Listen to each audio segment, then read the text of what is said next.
All right, so we've talked about deductible items, we've talked about non-deductible expenses, but we haven't talked about the timing. And similar to the rules around income, naturally, tax deductions have rules about timing as well. Income's in the 450s, deductions are in the 460s. And so 461, the deduction allowed shall be taken for the taxable year, which is the proper taxable year under the method of accounting for calculating taxable income. I don't even know what that means, but thanks. Thanks for that guidance. That makes everything so much clearer. So let's talk about cash, the cash method. And so typically we think about the cash method as being, well, you recognize a deduction when you pay that deduction, right? Recognize deduction when the cash is paid. And then kind of as a general rule, that's pretty true. But similar to our delving into capitalize versus deduct, cash suffers from this same problem. So let's say on December 31st, 2022, Wendy pays her business insurance premium for the 1/1/23 to 12/31/24 period for $12,000. So that's a 2-year period, right? So the book accounting is to debit prepaid and to credit cash, and then to amortize that prepaid over the life of the policy. And the same is true from a tax perspective, right? Look, to the extent you incur an expenditure and it's expected to last beyond the end of the taxable year, then there's a pretty good argument, even under the cash method, that you need to capitalize that cost as a prepaid and then amortize it over time. So we have to ask ourselves, does the expenditure provide future benefit beyond the end of the tax year? And then if so, in theory, you should have to capitalize that rather than deduct it. However, it should come as no surprise that, Congress said, wait, and the IRS in this case said, wait a second, maybe that's a little too much to ask for an unsophisticated taxpayer. So instead, what we want to do is create a rule that says, look, as long as you're not abusing your privilege, we'll let you go ahead and deduct these expenses, okay? So how are we going to determine what it would be to be abusing your privilege? Well, first off, if you're buying something that lasts for more than a year, then yeah, that's too long. We're not going to let you deduct that cost. And so this is called the 12-month rule. And so taxpayers got it. They're like, okay, cool. I get it. As long as my prepaid is 12 months or less, then I'm going to be fine. And so then Congress came along and said, okay, that's not quite enough. Not only does it need to be 12 months or less, but it also needs to be a benefit period, or think of that as a contract period, that doesn't extend beyond the end of the next tax year. So similar to that income rule, right? The income deferral rule for advance payment said, look, we'll let you defer, but never beyond the end of the following year. Well, same thing with the 12-month rule. It says, look, we'll let you deduct it, but it can't extend beyond the end of the following tax year. Okay, so the 12-month rule doesn't apply to interest, and we'll see that it applies to both cash and accrual-based taxpayers, but we'll also see that accrual-based taxpayers also need to meet some other tests in order to apply the 12-month. All right, so let's do an example of the 12-month rule. And on 12/1/2022, so December 1st of 22, Beta Corp, who's a cash basis taxpayer, pays a $12,000 property insurance premium for a 12-month term that starts on December 15th. So they're a couple weeks in advance and they pay it off, right? Because you know how insurance is. They don't really like you to have insurance without having started paying. And so they prepay that on the 1st for a policy, a 12-month policy, a 1-year policy that starts on 12/15/22. So we have to ask ourselves, well, so first, can Beta Corp deduct the entire $12,000? Well, we say, does it extend beyond the earlier of 12 months after the first date on which the taxpayer realizes the right or benefit? Right, so how long is the contract period? Well, it's exactly 12 months. So no, perfect, we meet the first one. Does it end after the taxable year following the taxable year in which the payment is made? Well, the payment is made, assuming a calendar year incorporation. The payment is made in 2022.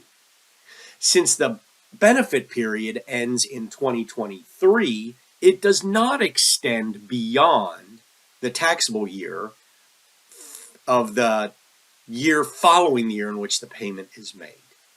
And as a result, they can go ahead and deduct this under the 12-month rule. Okay, so Beta Corp loves this plan and says, hey, guess what? We have another insurance policy coming up. It's also $12,000, and it's December 1st, and we're going to pay it. But this one is for a 12-month term that starts on February 15th of 2023. So we go through the same decisions, right? Wow, we really want to deduct that if we can. So does it extend beyond 12 months? Well, no, it's exactly 12 months. Great, we meet that first prong of the 12-month rule test. But does it extend beyond the taxable year following the taxable year in which the payment was made? Well, let's see, we made the payment in 2022. The benefit period's going to run all the way into 2024. So as a result, the 12-month rule does not apply. You're going to have to capitalize that cost and amortize it over the benefit period.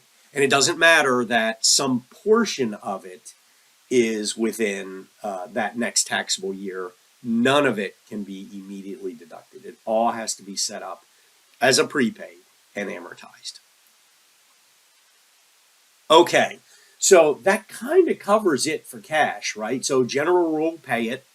And then, of course, if you create something that has value beyond the end of the taxable year, you have to consider whether or not you have to capitalize that and recover its cost over time through depreciation, amortization, or depletion, or maybe you can apply the 12-month rule. Okay, so accrual-based tests.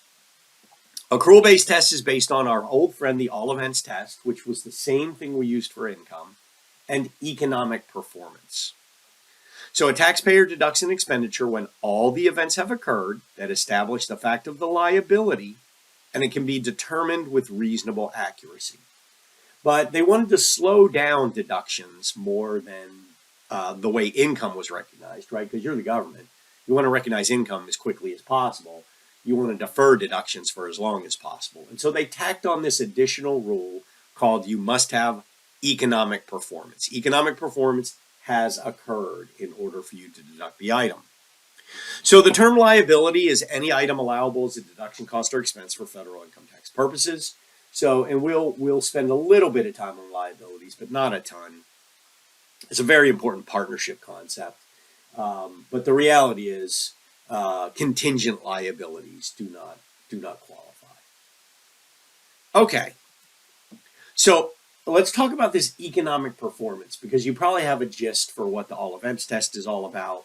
But economic performance is a new set of rules, so we need to understand what those are. So economic performance actually comes in 4 different categories, and it depends on the type of underlying transaction that we're talking about as to which economic performance rules apply. So let's start with the most common one, which is a taxpayer buys services or property and expects to have the services or property provided to them. So they buy accounting services, they buy legal services, they buy consulting services, or they buy goods and materials and things, right, that are going to be provided to them. Very common transaction. When does economic performance occur? When the services or property are provided, right? That's pretty easy, right? That's a pretty easy way of thinking about it. So what about what about if property is being provided to be used by the taxpayer? Now, that is a distinction between being provided to the taxpayer, being used by the taxpayer. If it's just being used by the taxpayer, then technically the taxpayer doesn't take ownership of that item. So we typically think about that as being a rent or a lease arrangement, right? So, you rent a building, you don't buy the building. Well, you still use the property. So when does economic performance occur? As the property is being used. So we think about that as being ratably over time, right? If I rent a building for 12 months, economic performance occurs ratably over the 12 months, 1/12 per month. Services and property provided by the taxpayer is a bit of a unique situation. We won't spend a lot of time on that, but the rules are very similar to the taxpayer. Economic performance occurs as such services or property are provided. And then the last category is really a single category, and it's called payment liabilities. And basically, a payment liability means you can't accrue it. You can't accrue that cost at all because remember, you're an accrual-based taxpayer because economic performance doesn't occur until the payment is made. So if I'm making the cash payment for it, then there's no accrual there, right? It's just being paid. And I break them down into two types. Now, the code doesn't, and no other rulemaking bodies do, but you'll see why we're going to in a little bit. So let's call it payment liabilities A. And what falls into that category? Things like rebates, refunds, awards, prizes, insurance, and warranties. All those are payment liabilities A. And then I have got payment liabilities B, which is torts, violations of law, so contractual kind of obligations, and workers' comp. And both of these, economic performance occurs the same. It's when payment is made.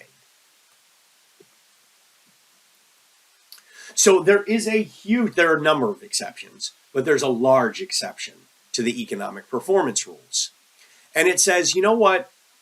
If the all events test is met, then we'll let you go ahead and deem that economic performance has occurred if actual economic performance does occur within 8.5 months. So for a calendar year-end company, that would be September 15th, or the earlier of when you file the tax return for that year. So just to be clear, economic performance occurs the earlier of you actually file the tax return, or 8.5 months.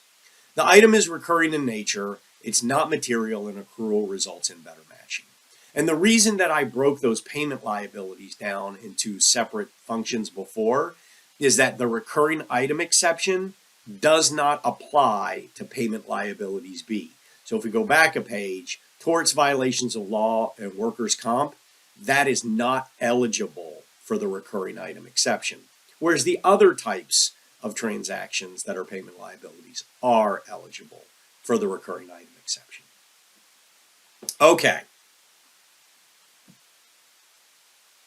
Okay, so we've got Beta Corp here. They're an accrual basis taxpayer. And they pay $12,000 rent for a 12-month lease term. Starts on January 1st of 2022. Does it extend beyond the earlier of 12 months after the first date on which the taxpayer realized that? No, it extends exactly 12 months. Is the payment at the end of the taxable year following the taxable year, was payment made? Does the benefit period extend beyond that? Well, no, it doesn't, right? It actually ends on 12/31/22. So it doesn't extend beyond the end of the year. And so we'd like to apply the 12-month rule. However, remember what I said back when we discussed the 12-month rule. I said for an accrual-based taxpayer, you also have to meet the all events test and economic performance. And since economic performance for the use of property takes place as you use the property, as a result, we do not meet economic performance, right? We'll meet it ratably throughout 2022. We are unable to deduct that cost. We are unable to deduct it, right? So big difference between cash and accrual basis with respect to the 12-month rule. All right, see, I never grow weary of this particular one. All right, so Beta Corp accrual basis pays a $12,000 property and casualty insurance premium. So this isn't rent, this is property and casualty, and all the terms are the same as they were for that rental arrangement. So now we have to ask ourselves, okay, we meet the 12-month rule. Do we meet the economic performance rule? And this is where there's some nuance to the way we think about economic performance. So the use of property is over time. However, the provision of goods or services, which is really insurance, occurs the second you have a day of it. So imagine, if you will, you buy insurance policy on your car. And on the very first day of the policy, you wreck your car. They have to cover it, don't they? If you wreck your car on the third day, they have to cover it. If you wreck your car on the 27th day, they have to cover it. If you wreck your car in the last month of the policy, they have to cover it. So really, economic performance doesn't occur ratably with respect to a lot of insurance policies. Instead, it occurs immediately when the policy period begins. As a result, economic performance has been met, and an accrual-based taxpayer may deduct that $12,000 payment. All right, that brings us to the end. So that's a tough area. And let's make sure we understand. I've mentioned before that I teach training courses for KPMG, and I can tell you that in both of the first 2 years of training, they go over those topics over and over again because they are fundamental to the timing of both income, which we dealt with earlier, but more importantly, deduction recognition. All right, thanks for watching.